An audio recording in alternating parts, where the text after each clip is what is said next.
یادگاری‌های تاریخی و فرهنگی نه تنها باقی مانده دوره‌های گذشته بلکه شناسنامه ملت‌اند. آنها شهادت روشن رشد معنوی، ایجادی و علمی اجداد ما بوده. حفظ این میراث نه تنها وظیفه تاریخ شناسان و باستان شناسان بلکه مسئولیت هر یک فرد جامعه نیز می باشد. با این مضمون پرزیدنت جمهوری تاجیکستان محترم امام علی رحمان جای تاکید کردند خلقی که خود را شناخته است تاریخ خود را قدر می کند و گرامی می دارد. در حاشیه این محقق جوان میرزا شریف عبدالسلاموف بعد تحقیق و آموزش های زیاد در هم مؤلفی با ثوریدین سیدزاده تألیفات انجام دادند که عین مدعا می باشد.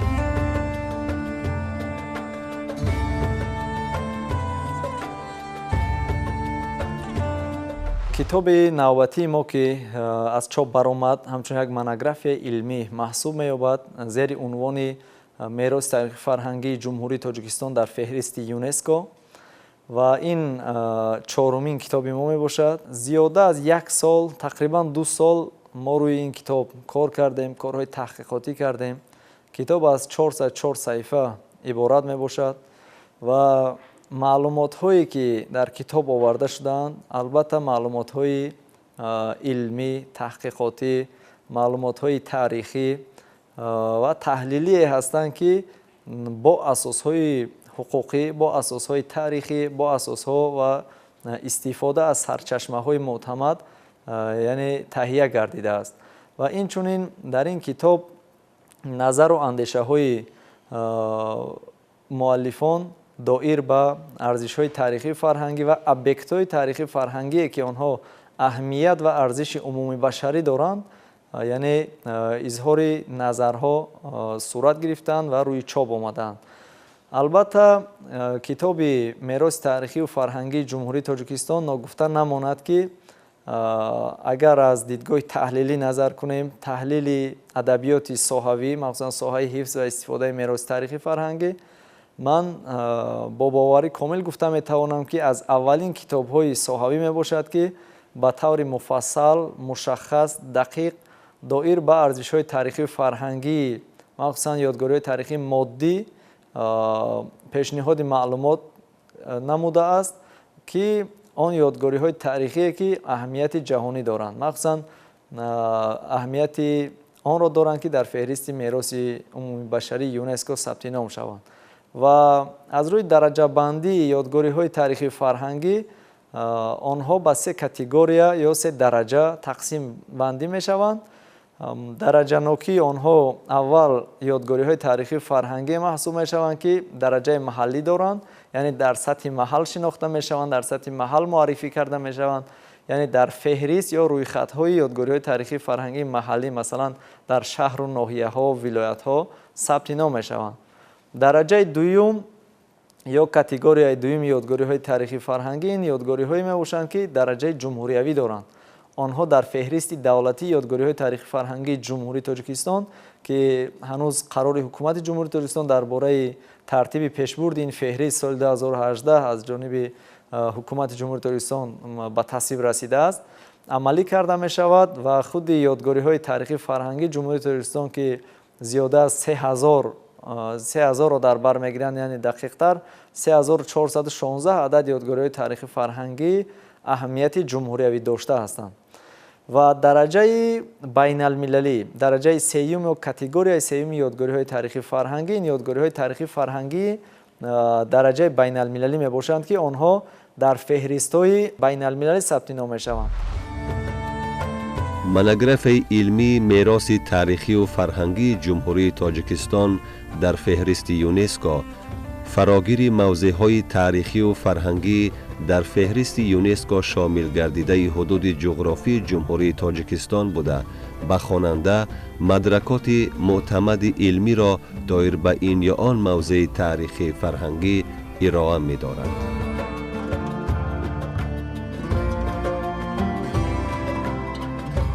خود یادگاری های تاریخی فرهنگی اهمیت بین المللی داشته البته طبق طلبات و کریتریه های کمیته میراث جهانی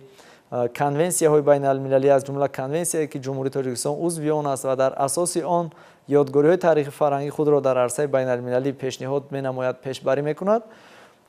ёдгориҳое ки пешниҳод мешаванд бояд аввал дар феҳристои миллӣ, ҳамон феҳристи ҷумҳуриявие ки ҳаст, сабти ном гарданд. ва ҳамин ёдгориҳои таърихи фарҳангии байналмилалие ки мо дар ин китоб овардем ва ба бахшҳо, ба долонҳо, ба қисмҳо аз рӯи таҳлилҳои илмӣ, таҳқиқотӣ ҷудо кардем. албатта дар феҳристи ҷумҳуриявӣ, феҳристи давлатӣ ки мо онро феҳристи миллии ёдгориҳои таърихиву фарҳангӣ мегӯем, сабти ном гардидаанд. ва ҳамин тариқ хусусиятҳои китобе ки аз ҷониби мо таҳия гардид хос ҳастанд ва чанд яъне вижагии худро дорад. мо вақте ки китобро таҳия мекардем, ба чанд вижагӣ диққат додем. Чаро? Чунки мо дар ин бахш, дар ин самт корбарӣ мекардем. Бевосита аз соли 2020 ки банда ҳамчун ҳамоҳангсози миллӣ оид ба масъалаҳои фарҳанги моддӣ дар ЮНЕСКО бо мувофиқаи ҳукумати ҷумҳурии Тоҷикистон интихоб гардидам ва ин масъулияти пешбарии парвандаҳои номинатсионӣ дар ЮНЕСКО масъулияти бевоситаи банда буд ки то имрӯз мо онро амалӣ карда истодаем. дар раванди кор пешниҳод таҳия ва пешниҳоди парвандаҳои номинатсионӣ ба Кумитаи мероси ҷаҳонӣ махсусан барои пазируфтан аз ҷониби Созмони Милали Муттаҳид оид ба масъалаҳои илм, маориф ва фарҳанг яъне ЮНЕСКО ва мо як қатор бо масъалаҳое вохӯрдем ки онҳо диққати моро ба он равона сохт, ҷалб кард ки дар оянда бояд як чунин таҳлилҳо, таҳқиқотҳо, адабиётҳо вуҷуд дошта бошанд. ва ахиран соли 2023 низ аз ҷониби баъди иҷлосияти 45-уми Кумитаи мероси ҷаҳонии ЮНЕСКО ки дар шаҳри Ар-Риёзи Арабистони Саудӣ баргузор гардид, як номаи расмии Созмони Милали Муттаҳид оид ба масъалаҳои илм, маориф ва фарҳанг ЮНЕСКО ба Тоҷикистон манзур гардид ва тибқи талаботи он бояд аз ҷониби кишварҳое ки ба ЮНЕСКО бевосита дар бахши мероси фарҳангӣ ҳамкорӣ менамоянд, китобҳои соҳавӣ доир ба ёдгориҳои таърихи фарҳангӣ таҳия гардад. албатта аз як ҷониб агар ин яъне тавсияи Созмони ЮНЕСКО буд, аз ҷониби дигар имрӯз ҳамин бахши адабиёти мо дар соҳаи мероси фарҳангӣ, махсусан мероси фарҳанги моддӣ як холигӣ вуҷуд дошт ва мо низ чунин тасмим гирифтем ки ин холигиро бо чунин адабиётҳо пурра намоем ва оғоз намудем ба таълиф ва таҳияи чунин китоб. мероси таърихиву фарҳангии ҷумҳурии Тоҷикистон дар феҳристи ЮНЕСКО китоби чаҳоруми муаллиф дар самти ҳифзи ёдгориҳои таърихиву фарҳангӣ мебошад. китоби мазкур зери таҳрири донишманди раддаи аввали риштаи таърихшиносӣ Нурмуҳаммад Амиршоҳӣ рӯи чоп омадааст.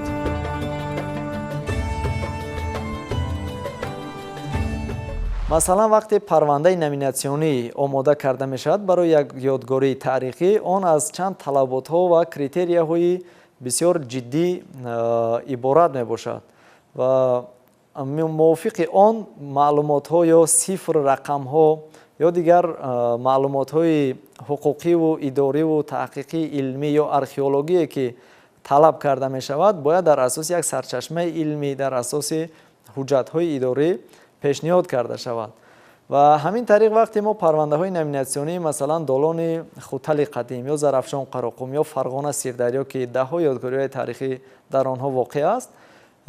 вақте матраҳ мекардем, мутаассифона дар баъзе ёдгориҳои таърихи фарҳангӣ мо маълумоти кофӣ пайдо карда наметавонистем ва ҳамин тариқ ман фикр мекунам ки таҳия ва таълифи чунин як китоб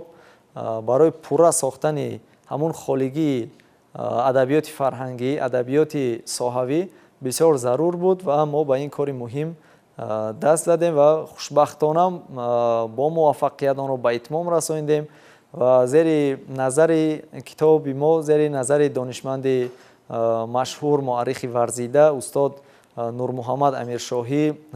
директори сарредаксияи Энциклопедияи Миллии Тоҷик ва бевосита зери назари вазири фарҳанги ҷумҳурии Тоҷикистон аз чоп баромад ва имрӯз дастраси мутахассисону алоқамандони соҳа мебошад. میراث تاریخی و فرهنگی جمهوری تاجیکستان در فهرست یونسکو در شرایط روی چاپ آمده است که برخوردی با سرعت فرهنگ ها جریان داشته در این راستا از هر فرد دیار در برابر دانستن، حفظ و ارج گذاشتن و دارایی های تاریخی و فرهنگی را نیز طلب می نماید. انسانی که دارای معلومات های مشخص و دقیق فرهنگی است، آن هیچگاه به خرافات، به افراد، به تفرید، به دیگر مسائل یعنی نامطلوب رو نمی آورد و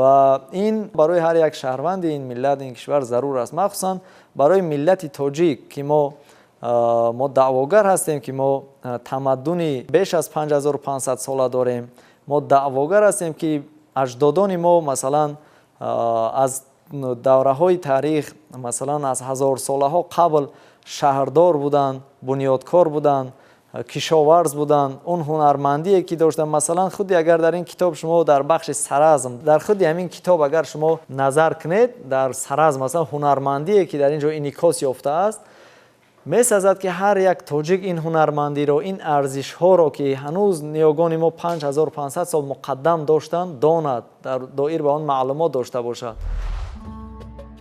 حدود جمهوری تاجیکستان مسیر یگانه راه بزرگ ابریشم بود و در کناره‌های این راه بناهای محتشم و موافق به فرهنگ ملی بنیاد می‌گردیدند و این همه نفوذ و اعتبار تاریخی بودن ما را بیشتر می‌کرد. اکنون زمان آن رسیده است که ما این همه را پاس داریم و در نگهداریشان کمری همت بندیم. جمهوری تاجیکستان یکی از کشورهایی می باشد که هنوز در دوران وجود داشتن شاهراه بزرگ تاریخی ابریشم، یکی از منطقه هایی بود که گذرگاه های اساسی این شاهراه از حدود جمهوری تاجیکستان می گذشت و موافق تقسیم بندی ما شاهراه بزرگ ابریشم از جمهوری تاجیکستان 5 گذرگاه خود را دارد. اینها گذرگاه ها یا دالان های زرافشان قراقوم، وادی زرافشان، فرغانه سیردریا در حدود سیردریا که به مرکز شهر خوجند می‌گذرد، دالان مرکزی یا دالان حصار میباشد، قسمت مرکزی توسط پایتخت ناحیه عینی حصار می‌گذرد و قسمت دالان امودریا از شروع کرده از یادگاری‌های تخت سنگین به همون منطقه امودریا و دالان پنجم باشد، این دالان وخان می باشد. دالان وخان میگذرد از حدود قسمت منطقه کلاب تا وادی وخان ولایت مختار کوهستان بدخشان و همین دالان پیوست می شود با حدودهای افغانستان، پاکستان و جمهوری مردمی چین، یعنی رفته می رسد. و ببینید که محض همین منطقه استراتژی بودند که شاهراه بزرگ ابریشم یک شاهراه بود که همچون شاهراه تجارتی خدمت میکرد و در همین 5 دالانی که ما نامبر کردیم، در هر یک دالان در همون دوره ها یادگاری های تاریخی مشخص ساخته شده بودند، ابیکت های مشخص بودند که امروز آنها مال تاریخ هستند و آنها همچون یادگاری تاریخی ذکر میشوند. و از بس که شاهراه ابریشم که شاهراه محتشم بود و از کشورهای زیادی همون وقته حدود شاهراه می آمدن، در آن ابیکت های و بناهای بسیار با حشمت محتشم ساخته می شدند و نمونه های آنها در اینجا ذکر یافته است و ما در قسمت اول کتاب یادگاری های تاریخی فرهنگی را اشاره کردیم، آوردیم که آنها الکی در روی خط اساسی یا فهرست اساسی میراث فرهنگ عمومی بشری یونسکو ثبت نام گردیدند. قابل ذکر است که یونسکو در نوبت خود چند فهرست یا روی خط‌هایی دارد که مرحله به مرحله، قسم به قسم در آنها طبق ترتیب عنصرهای فرهنگی، یادگاری‌های تاریخی پیشنهاد کرده می‌شوند و وارد کرده می‌شوند.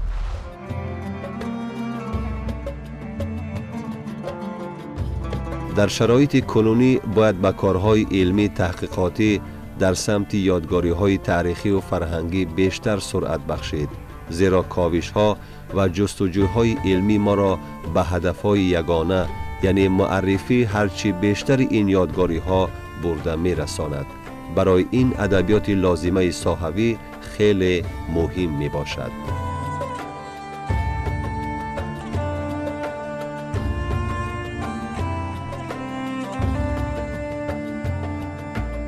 اگر ما دقیق‌تر اشاره نماییم 4 فهرست در نزد یونسکو است. این فهرست میراث فرهنگی مادی است، فهرست میراث فرهنگی غیر مادی است، فهرست خاطره جهان است و رویخط رپرزنتاتیوی است که در آن عنصرهای فرهنگی یا رویخط جشنواره ها است که در آن عنصرهای فرهنگی جشنواره های ملی که ما ده ها جشنواره ها تجلیل نمودیم در آن فهرست ها ثبت نام می شود و موافق آن یعنی بحث و بررسی کرده می شود و خوشبختانه جمهوری تاجیکستان در این 4 فهرست عنصرهای فرهنگی و یادگاری های تاریخی خود را دارد. اما از بس که در بخش میراث فرهنگی مادی یعنی یادگاری های تاریخی مادی غیر منقول طلبات، کریتریاها و آن عنصرهایی که یا طلبات هایی که در کنونسیا آمده است، کنونسیا اوید به حفظ میراث فرهنگی 16 نوامبر 1972 بسیار جدی و مرکب هستند و اکثریت کشورهای عضو یونسکو مخصوصا مشکلی اساسی و مسئله های جای داشته آنها نیز محض در همین بخش میراث فرهنگی مادی است. به همین خاطر ما تصمیم گرفتیم که باید تحقیقات های گسترده تر، تحقیقات های عمیق تر دایر به همین بخش میراث فرهنگی مادی صورت بگیرد تا در آینده فعالیت و رشد این ساحه برای متخصصان، برای کارگزاران، برای کسانی که مثلا در اداره های مسئول هستند و این سمت رو پیشبری میکنند یک کم سبکی ها بیارد، یک کم آسانی ها بیارد و کشور ما تواند که در رقابت فرهنگی اشتراک نماید، همچون اشتراکچی فعال و عنصرها ارزش‌های فرهنگی خود را پیشنهاد جامعه جهانی گرداند. و همین طریق در قسمت اول کتاب شروع کرده اول یادگاری تاریخی سرزم آمده است. یادگاری تاریخی سرزم هنوز سال 2010 بر روی خط میراث جهانی یونسکو ثبت نام گردیده است. ناگفته نماند که حالا قسمی از یادگاری‌های تاریخی و فرهنگی ما بر روی خط یگانه یونسکو شامل گردیدند و باقی این یادگاری‌ها مرحله به مرحله در صورت اثبات تاریخی پیدا کردن شامل این فهرست جهانی خواهند شد. مؤلف کتاب میراث تاریخی و فرهنگی جمهوری تاجیکستان در فهرست یونسکو با همین مقصد این تالیفات را به راه مانده است.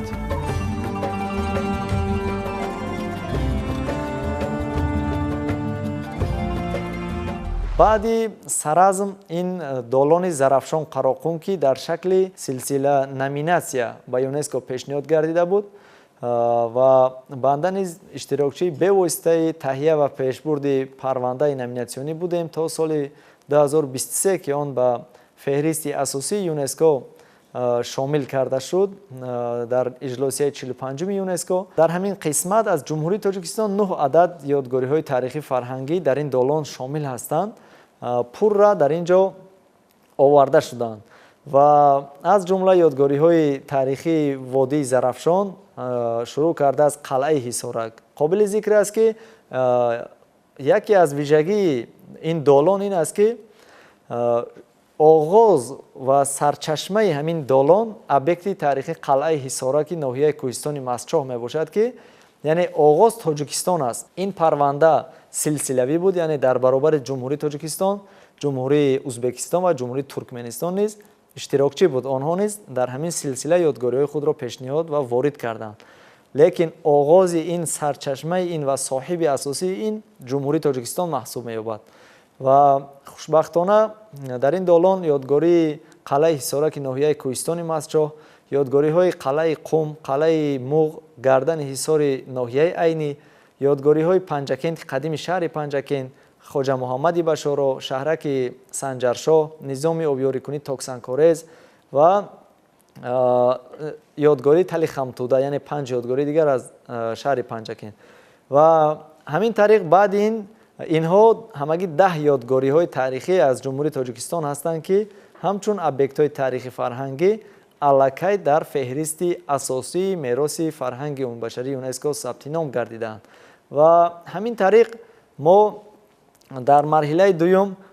یادگاری های تاریخی فرهنگی را آوردیم که آنها در روی خط پیشکی یونسکو قرار دارند و البته طبق ترتیب ёдгориҳои таърихи фарҳангӣ ё парвандаҳои номинатсионӣ ҳар як ёдгорӣ ки ба рӯйхати ҷаҳонии ЮНЕСКО пешниҳод карда мешаванд, онҳо тамоми арзёбиҳо, таҳлилҳо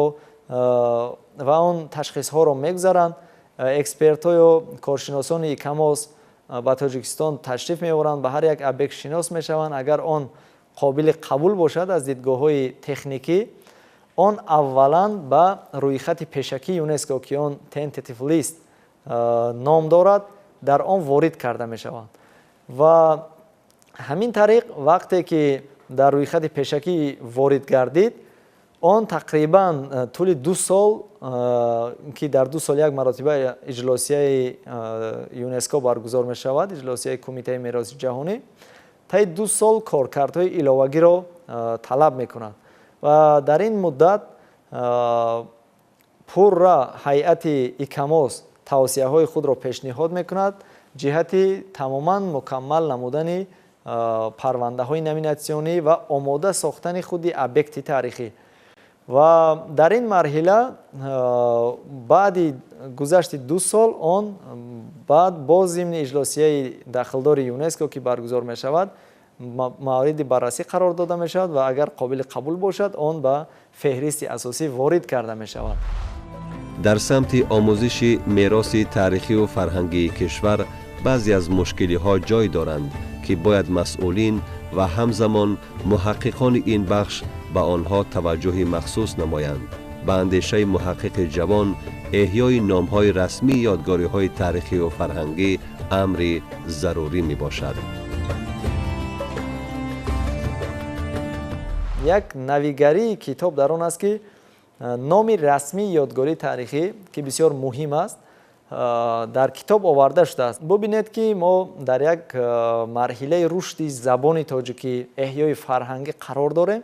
аммо мутаассифона мо вақте феҳристи давлатии ёдгориҳои таърихи фарҳангиро мекушоем, масалан мо даҳҳо ва садҳо номҳои ғайри тоҷикиро мебинем. Ва ҳамин гуна дар ин марҳилаҳо мо кӯшиш карда истодаем ки доир ба номҳои ҳар як объектҳо ва хусусиятҳои миллии онҳо андешаронӣ кунем, таҳқиқҳо намоем ва пешниҳод карда бошем дар сатҳи илмӣ. Ва ҳамин тариқ номи расмии ҳар як объекти таърихӣ оварда шудааст. Ва агар шумо ба сарчашмаҳои таърихӣ диққат карда бошед, як ёдгории таърихӣ ё як минтақаи таърихӣ дар чанд ҳуҷҷат, чанд шакл зикр мешавад ки ин хонандаро, муҳаққиқро ба як сардаргумӣ оварда мерасонад. ва албатта бояд вақте объектҳои таърихӣ дар ин сатҳи баланд муаррифӣ мешаванд, онҳо бояд номи ягона ва номи миллӣ ва номи хуби дошта бошанд ки ҷӯянда ё хонанда ё шунаванда бояд ки онро ба таври шоиста шиносаду донад. Ин имкон медиҳад ки муаррифии шоистаи китоб имкон медиҳад ки андешаи ягона ва маълумоти ягонаи илмӣ дар бораи номи ёдгориҳо шаҳрвандон дошта бошанд. Ин як вижагӣ. Вижагии дигари китоб дар он аст ки дар он масоҳатҳои ёдгориҳои таърихи фарҳангӣ, махсусан ҳамин ёдгориҳое гуфтем ки аҳамияти ҷаҳонӣ доранд, зикр карда шудааст. Ва ба истиснои чанд адад ёдгориҳое ки мо дар хулосаи китоб дар таҳлилҳо навиштем ки инҳо яъне дар қисмати масъалаҳо дарҷ гардидааст ки инҳо то ҳол ҳудудҳои муайяни худро надоранд ва ин рисолати ҳар як мутахассиси он соҳа аст ки бояд ҳарчи саривақттар онро бояд муайян кунанд, ҳуҷҷатгузорӣ кунанд, сертификат кунанд ва ҳудуди ҷуғрофӣ ва ҳудуди он ёдгориҳоро муайян кунанд то аз ғасб гардидан ва дигар омилҳо тахриб, ғасб гардидан ҳифз карда шаванд. тафовути китоби мероси таърихиву фарҳангии ҷумҳурии Тоҷикистон дар феҳристи ЮНЕСКО аз баъзе китобҳои ин бахш дар он аст ки муаллиф нишонаи ҳуқуқӣ, ҷуғрофӣ ва мавзеи ҷойгиршавии ёдгориҳои таърихиву фарҳангиро барои хонандаи китоб мушаххасан дарҷ кардааст.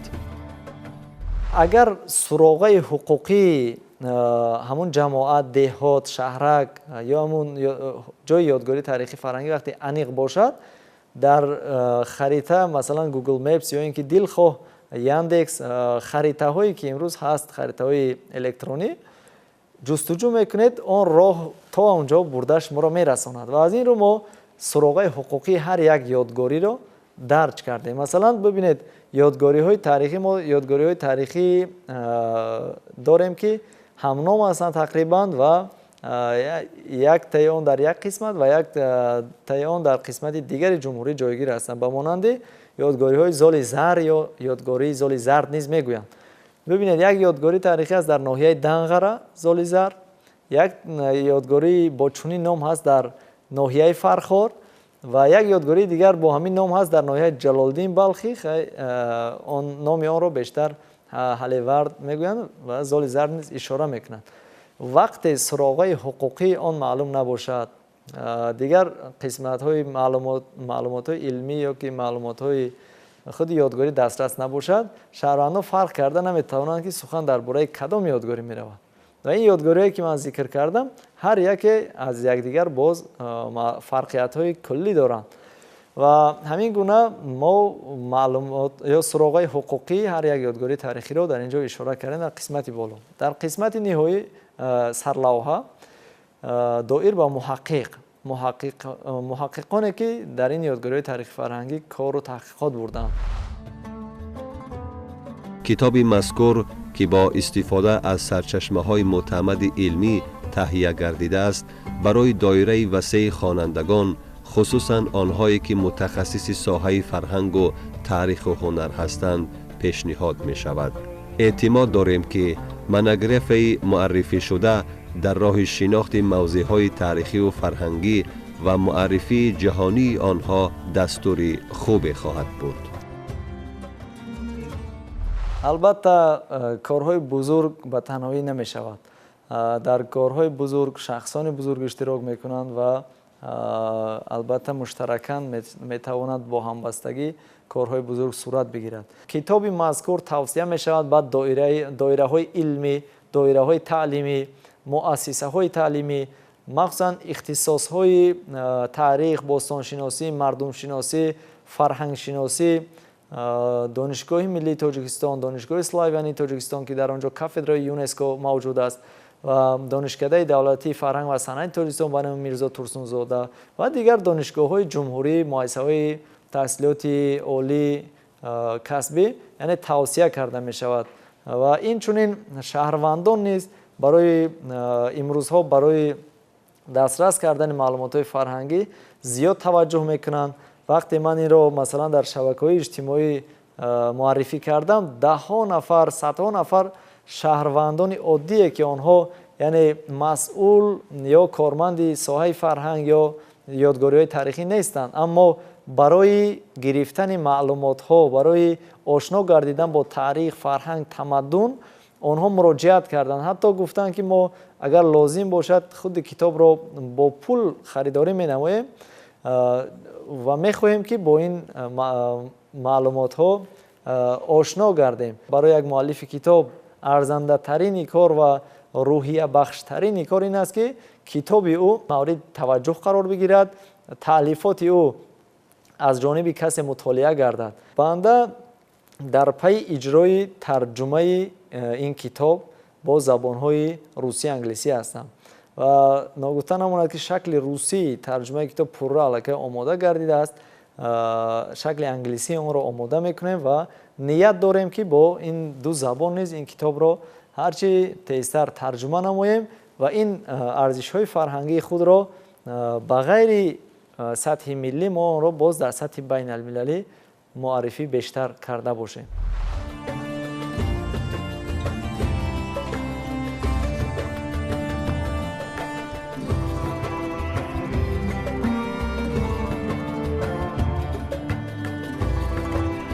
حفظ یادگاری‌های تاریخی و فرهنگی حفظ خاطره ملت است. تنها با ارجگذاری به حمایه میراث گذشتگان می توانیم آینده فرهنگی خود را استوار نگاه داریم. محض به همین خاطر سرور دولت محترم امام علی رحمان در جای دیگر می فرمایند حفظ میراث فرهنگ مادی و غیر مادی ملت باستانیمان که گواه زنده تاریخ 6000 ساله خلقمان می باشد، وظیفه مهمترین ما وارثان این میراث بزرگ به حساب می رود. پس بگذار یادگاره های تاریخی و فرهنگی ما همچون شاهدی تمدن بزرگ تاجکان برای نسل های آینده پای بر جا بمانند.